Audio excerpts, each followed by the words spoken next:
अगर आप देखने सुनने के लिए, दूसरों की तरफ ध्यान देने के लिए मुक्त नहीं हैं, तो आपके भीतर व्यवस्था भी नहीं आ सकती।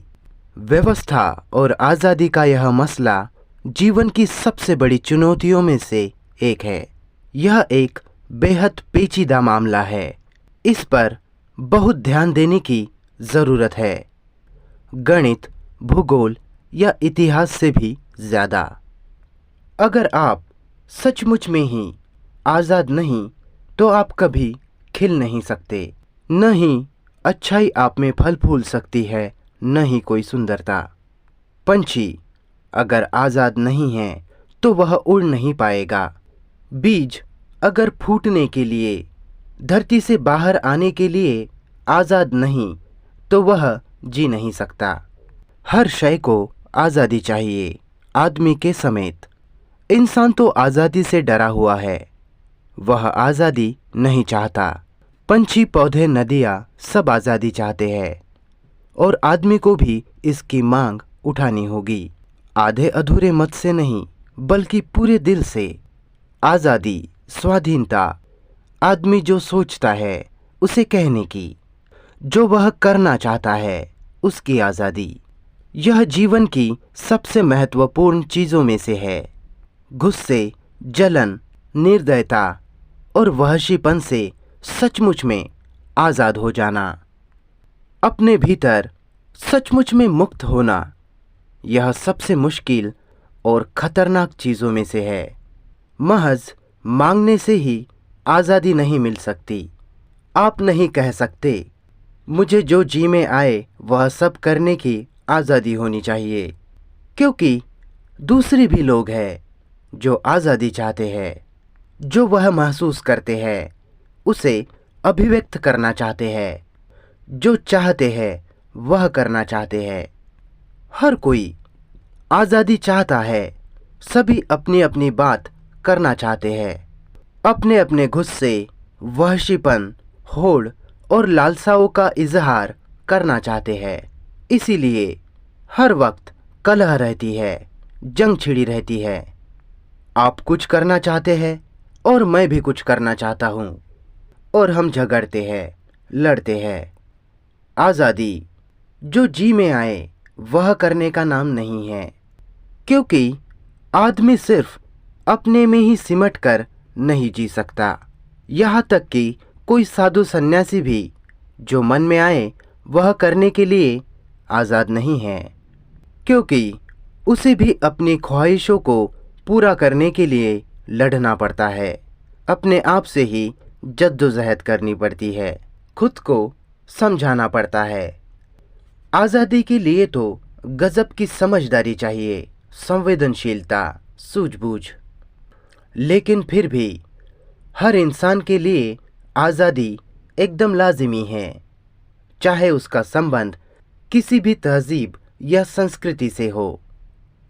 तो आपने देखा, व्यवस्था के बिना आज़ादी संभव ही नहीं हो सकती। विद्यार्थी, क्या आप यह कहना चाहते हैं कि आज़ादी के लिए किसी तरह का कोई अनुशासन नहीं चाहिए?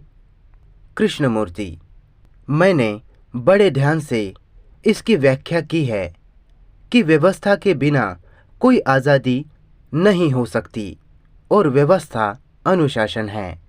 मैं इस अनुशासन शब्द का इस्तेमाल नहीं करना चाहता, क्योंकि यह हर तरह के अर्थों से लदा पड़ा है।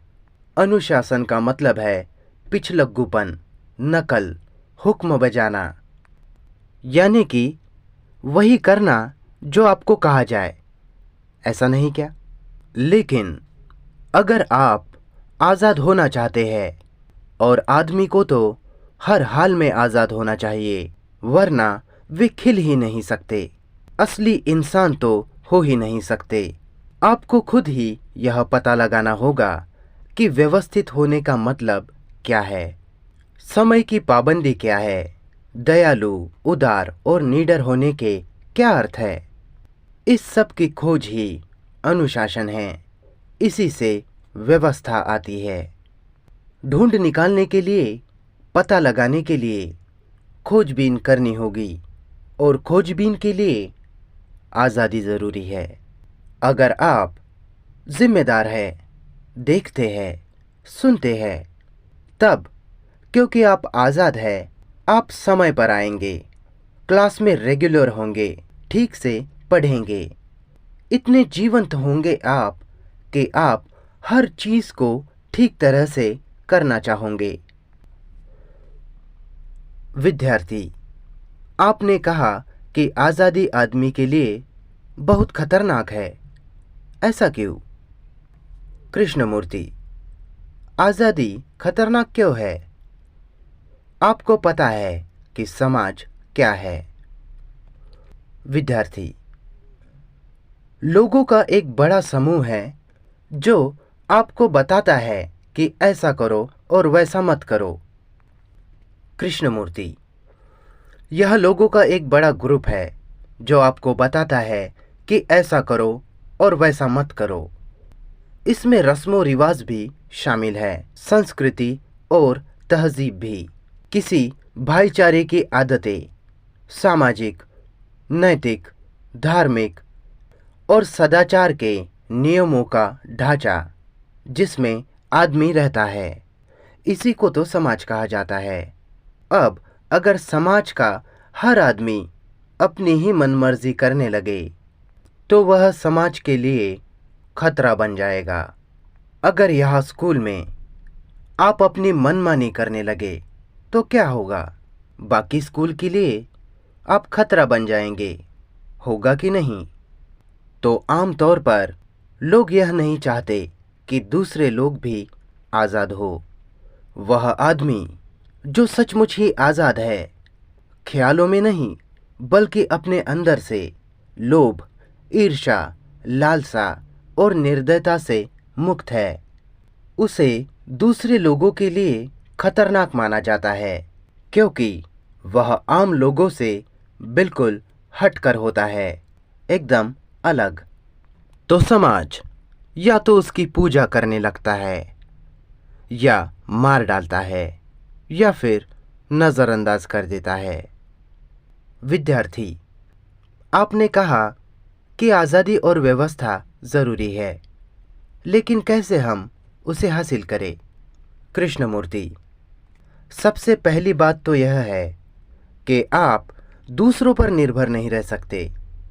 आप किसी दूसरे से उम्मीद नहीं कर सकते कि वह आपके लिए आज़ादी या व्यवस्था लाएगा। भले वह आपके माता पिता हो, आपका पति या कोई अध्यापक, आपको खुद ही इसे अपने भीतर जगाना होगा।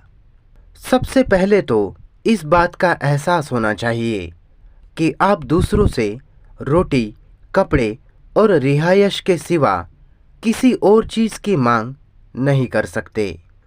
कोई भी आपकी झोली में आज़ादी या व्यवस्था लाकर नहीं डाल सकता। देवी देवताओं से आप इसकी मांग नहीं कर सकते, किसी के मुंह की तरफ नहीं देख सकते आप। तो आपको ही पता लगाना होगा कि कैसे आप खुद में एक व्यवस्था स्थापित करें, जिसका मतलब है कि आपको खुद ही यह देखना और पता लगाना होगा कि खुद में नेकी के बीज बोने के क्या मायने हैं। क्या आप जानते हैं कि नेकी क्या है? अच्छा या नैतिक होना क्या है? नेकी व्यवस्था है, तरतीब है। तो आपको खुद ही में यह ढूंढना होगा कि कैसे अच्छा हुआ जाए, रहमदिल हुआ जाए, कैसे दूसरों के प्रति जिम्मेदार हुआ जाए। और उसी जिम्मेदारी से, उस सारी सजगता से ही आपके भीतर व्यवस्था आती है और आज़ादी भी। आपको क्या करना चाहिए? खिड़की के बाहर नहीं झांकना चाहिए, या समय पर आना चाहिए, या रहमदिल होना चाहिए। इन बातों के लिए आप दूसरों पर निर्भर है। लेकिन अगर आप यह कहते हैं, मैं जब चाहूँगा खिड़की से बाहर झांकूंगा, लेकिन जब मैं पढ़ूंगा तो मैं किताब पर ध्यान दूंगा, तो आप अपने आप में एक व्यवस्था स्थापित करते हैं बिना दूसरों के बताए।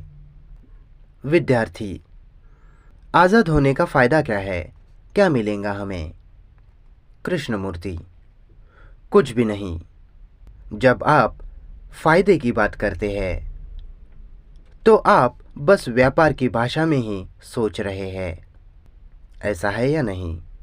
मैं ऐसा करूँगा और मेहरबानी करके उसके बदले में मुझे कुछ तो दीजिए।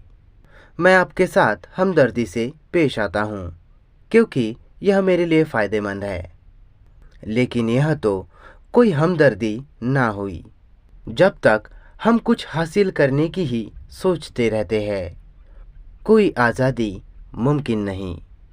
अगर आप यह कहते हैं अगर मैं आज़ाद हो जाता हूँ तो मैं यह या वह काम करने के समर्थ हो जाऊँगा, तो यह आज़ादी नहीं।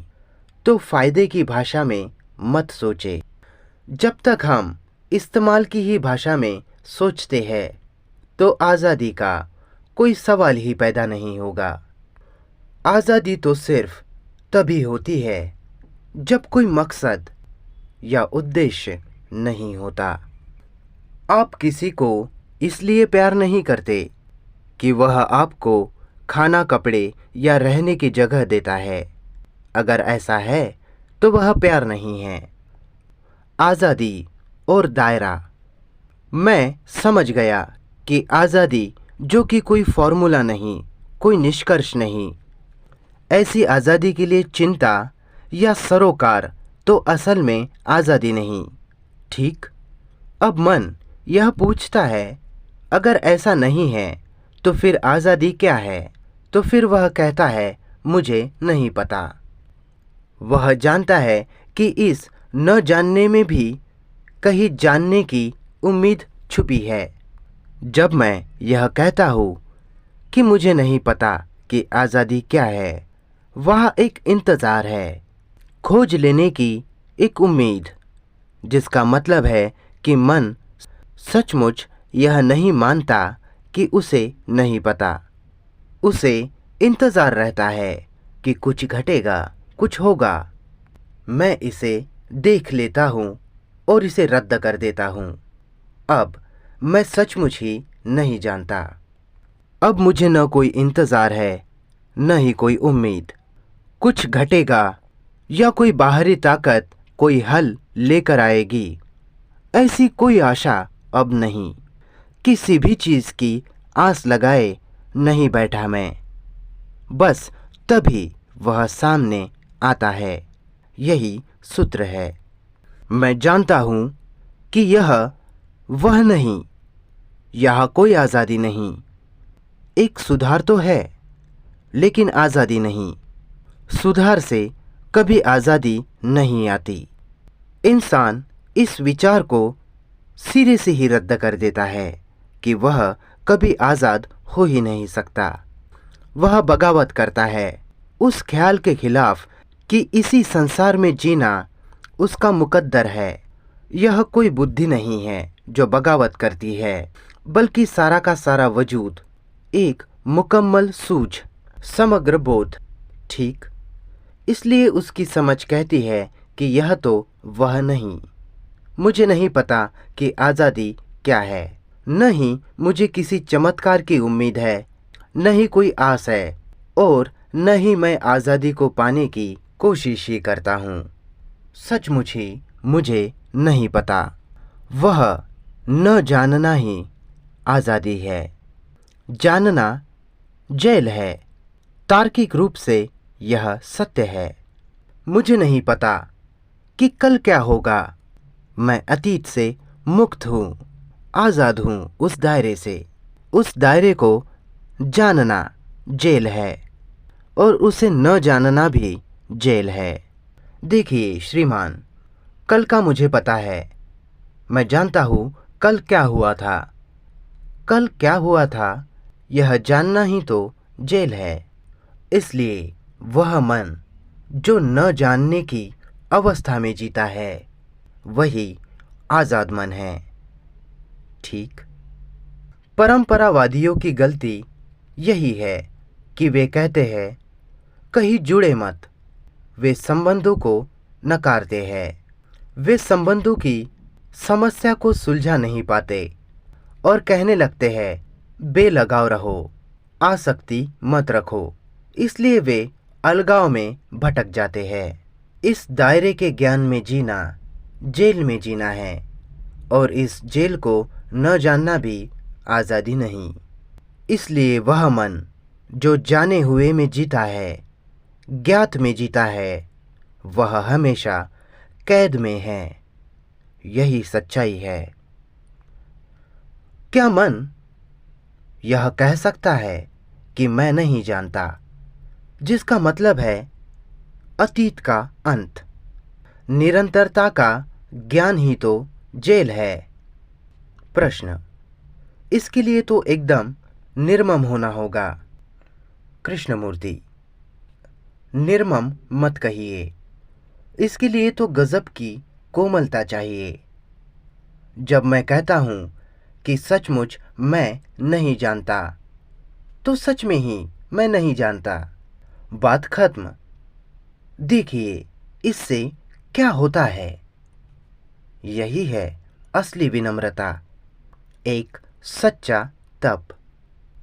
फिर अतीत का अंत हो जाता है। इसलिए जिसने अतीत का अंत कर दिया हो, वही असल में नई शुरुआत करता है। इसलिए उसे एकदम सादा होना होगा। सच में ही मैं नहीं जानता। कितनी गजब की चीज़ है यह। मुझे नहीं पता। हो सकता है कल मैं मर जाऊं। इसलिए कभी कोई निष्कर्ष निकालने की संभावना ही नहीं, यानी बोझ ढोने की ज़रूरत ही नहीं। जानना ही बोझ है। प्रश्न, क्या कोई इस बिंदु पर पहुंचकर रुक सकता है वहां? कृष्णमूर्ति, रुकना नहीं है। प्रश्न, मन फिर वही लौट आता है। शब्द सिर्फ एक हद तक ही जा सकते हैं, जहां से वापसी की कोई राह ही नहीं। कृष्णमूर्ति, थोड़ा धीमे, इस तरह से नहीं। हमने यह सब देखा। वह आदमी जो ममता आसक्ति छोड़ने की बात करता है, और उसी भी देखा जिसने आत्मा नाम की कोई चीज़ ईजाद कर ली है। हम यह कह रहे हैं कि देखो, दोनों ही गलत है। इस दायरे में तो कोई आज़ादी है ही नहीं। फिर हम पूछते हैं कि क्या कोई आज़ादी है भी? मैं कहता हूँ, सच में मुझे नहीं मालूम। इसका मतलब यह नहीं कि मैं अतीत को भूल गया। जब मैं कहता हूँ मुझे नहीं मालूम, उसमें अतीत का कुछ शुमार नहीं उसका इस्तेमाल किया गया है, नहीं उसे रद्द किया गया है। वह तो बस इतना ही कहता है, अतीत के दायरे में कोई आज़ादी नहीं। अतीत ज्ञान है, अतीत एक भंडार है, अतीत बुद्धि है। इस सब में कहीं आज़ादी नहीं। इस सवाल के जवाब में कि क्या सचमुच में कहीं कोई आज़ादी है, आदमी कहता है, मैं सचमुच ही नहीं जानता। प्रश्न, लेकिन दिमाग के तंतुओं का वह ढांचा तो बना ही रहता है। कृष्णमूर्ति, उसमें एक अद्भुत लोच आ जाती है, गजब की संवेदनशीलता। इसी लचीलेपन से वे नकारते हैं, स्वीकारते हैं, एक गतिशीलता रहती है। प्रश्न, हम किसी चीज़ को एक्शन के रूप में देखते हैं। हमें बस गतिविधियों का ही पता है। हम उन्हें छोड़ नहीं सकते, वो चलती रहती है। सारी गतिविधियों को छोड़ देने पर तो एक्शन के रास्ते में रुकावट नहीं रह जाती। रोज़मर्रा की जिंदगी तो चलती ही रहती है। कृष्णमूर्ति, क्या आप पूछ रहे हैं कि एक्शन क्या है? वह आदमी जो नहीं जानता, उसके लिए एक्शन क्या है? जो जानता है, वह सब कुछ ज्ञान ही के धरातल से करता है। उसके एक्शन, उसकी गतिविधियाँ हमेशा एक दायरे में हैं। कैद खाने में बंधी रहती है, उसी दायरे को वो भविष्य पर भी थोपती चली जाती है। यह सब कुछ हमेशा जाने हुए के दायरे में ही बना रहता है।